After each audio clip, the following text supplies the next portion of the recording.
Hey everybody, welcome back. My name is Abby. I'm with Fitness is Medicine. Today I'm going to give you another great workout you can do in your home to round out your week. We're going to start with a one-arm row on a bench. So grab a couple sets of dumbbells, one a little bit heavier, one maybe a little bit lighter. And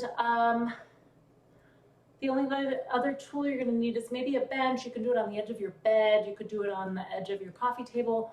Or and the other thing that you might need is a fit ball. So make sure you come into these workouts warmed up and ready to go, and be ready to lift some weights and move your muscles. Okay, so today we're going to start with a one-arm row on a bench. So put one knee down and that same side hand on the bench so you have a nice flat back, you're nice and supported, your abs are contracted and pulling in, your shoulders are down and away from your ears. And we're going to take one dumbbell and lift it towards the ceiling. So you're going to drive your elbow towards the ceiling, keeping your back flat though, no twisting to pull that up. You want to keep your back flat, really isolate those muscles, control the weight both up and down. Don't let gravity take over. 4, really slowly both directions. 5, drive your elbow towards the ceiling, keeping your shoulder down away from your ears. Think about squeezing that shoulder blade toward your spine. You could probably use a little bit heavier weight for this.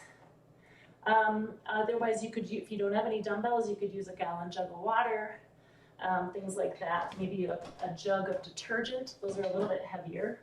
And we're going to switch sides. So just get your flat back, get settled on that one side, and breathe. Make sure you're not holding your breath through these. Nice and slowly squeezing that shoulder blade. 4, 5, 6, hi Tuppy, 7, 8, 9, and 10. Good, so you can leave that weight on that bench and we'll move into the next exercise.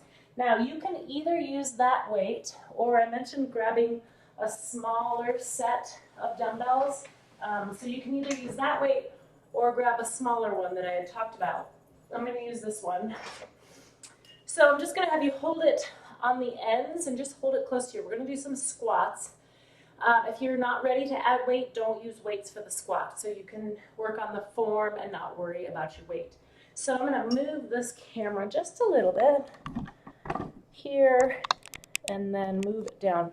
So what I'm going to have you do is start with your feet together. We're going to step out to the side and then squat back, come back, skip out to the squat side, squat down. So this is different than the side lunges that we did because you're bending both knees. We're going to do 5 to each side. So that was 2. So it'll be a 10 squats total. 3. Now you can limit your range of motion. Remember to sit your hips back, bend your knees, keep your chest tall. And you want your weight in your heels when you go into that squat. If you feel like you need a little more than 5 on each side, you can add more. You can make it, 7 on each side or 10 on each side. Also, if you can't go quite so deep in your squat, limit your range of motion. You can just squat a little bit, but really think about squeezing your glutes each time you come up. Okay, set that weight down with good form. And then we're going to grab that little bit lighter weight that I talked about. And we're going to do a shoulder exercise. So I'm going to move this camera up just a little. And we're going to do some shoulder press. So pick up your weights with good form like I always talk about. We're going to start with your weights here at your shoulders. I've got this a little bit higher to focus on my arms, but you could do this in a single leg stance or in a tandem stance, or if your balance is a little shaky, just stand. So we're going to alternate that shoulder press. Always, if you find that you've grabbed too heavy of weights, go ahead and switch them out now. Or if you're having any shoulder pain, you could try bringing it in here. If that doesn't resolve it, there's another shoulder exercise that we could do instead. Message me privately. This is 6, I think. Either way, you can do it with your elbows in or your elbows out to the side. Alternate holding your torso nice and steady. So no going like this. Everything stays stable. So your core is having to engage here. 9, 10, and 10. Good. All right, set those weights down with good form or put them on your bench so you don't have to bend all the way over. Now we're going to lower down to the ground and do a hip exercise. So we're going to be on your hands and knees. Hands directly beneath your shoulders, knees directly beneath your hips. We're going to do a fire hydrant, which we've done in the past, but I'm going to have you take your knee out to the side. Your goal here is to maintain a flat back, so don't lift it so high that you have to twist. So lift it out to the side and then straight back and then bring it down. So slowly, straight back and down. So we're getting some abduction and some extension here, really targeting those glutes. 4, keep breathing, keep your shoulders down away from your ears. 6, 7. You can hold these for a little longer too. 8, 9. Remember to keep your back flat, shoulders down, and keep breathing. All right, now we're going to switch sides. So lifting up to the side, straight back. So just straight back. We don't need to be way up here. We're keeping it straight back, like if you were going to be standing on that leg. 3, 4. Good. Straight out to the side, straight back. Good. 5 more. 6. Really working on those hips today, hip stabilizers. 8, 9, and 10. All right, good. So now we're going to stay on the floor and we're going to do a side plank. So we've talked about this in the past too. You can do it on an elevated surface. You could use your bench. You could do it on the side of your bed. You could do it leaning against even a kitchen counter. I'm going to be on the floor and I'm going to do it on my elbow. You can either do it on your hands. Actually, I'll do it on my hands. I think in the past I've done it on my elbow, so I'll do it on my hands today. So my feet are stacked here. You could also have your top foot in front, or you could have your knee down. So we're working on 30 seconds here total. I will keep my feet stacked. And then also keeping your shoulders stacked and your hips stacked. So if you have it here, same thing. Your hips are still stacked. Your shoulders are still stacked. If you're down here, same thing. Everything is still in the same position. You're just lengthening or shortening your levers. Okay, that was 30. Now we'll switch sides.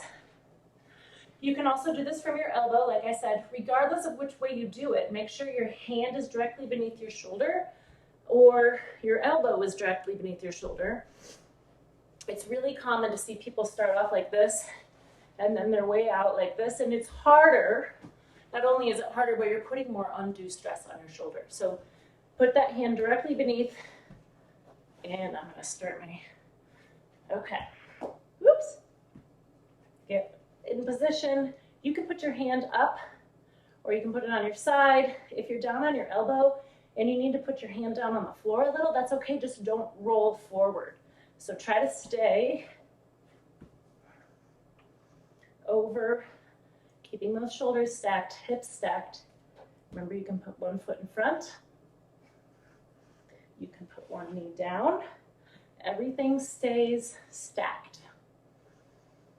Keep that chin tucked too, so that you're not leaning way forward like this. Keep your chin tucked. And that's 30. Good. Lots of things to think about in that one. So another way to do it is if you do have a lower mirror, you know, if you have a full-length mirror or something in your house, you could watch yourself, and that could be really helpful in kind of creating some feedback for yourself. Okay, one more exercise. We're gonna grab that fit ball that I talked about. Remember to stand up slowly after being down on the floor. And we're going to do some marches seated on the ball. So if you feel a little uneasy on the ball, you can do it with the ball up against a wall, or you can do it next to a stable surface, sitting next to, like, sometimes you can put it in between like your sofa and your coffee table, so you've got kind of parameters that you can hang on to if you do lose your balance. So we're going to do marches. So first of all, if you can, lift one foot up. And the goal is to stay pretty stable. I don't want you rocking back and forth or chucking like this. Keeping everything pretty stable here. Hi, Baloo. Hi, Baloo. Baloo came to say hi. Okay, so if you can march and you feel pretty good about it, try bringing your hands up. First of all, that will change it and make it more challenging. If you can do that pretty successfully, try tapping your opposite knee. And I want you to try to do this slow and controlled. If you're feeling like you're doing this, then maybe keep your arms down and work on that slow and controlled march first. Slow and controlled, reaching for that opposite knee. And then you also want to keep your shoulders down even though your arms are up. And keep this from tucking. It's pretty easy to want to tuck your hips under. Keep them stable. Make your core work. This is a core exercise. It's a balance exercise. It's a little bit of a brain exercise. 2 more each side. 10 and 10. Okay, good. Now, like I always say, you can repeat through those 1 to 2 more times, maybe do some cardio in between, and then make sure you follow with some good stretches. And this is also a good time to do any PT exercises that you might have that you've been avoiding or that you just can't find time for. Do them at the end of these videos so that it's just all in one. Lots of times there's really specific things for things that you might be needing, whether it be shoulder or back or hip. But do those at the end of these videos and then you've got them all. Everything's done in one spot. All right, thank you everybody. Have a wonderful weekend and I'll see you next time.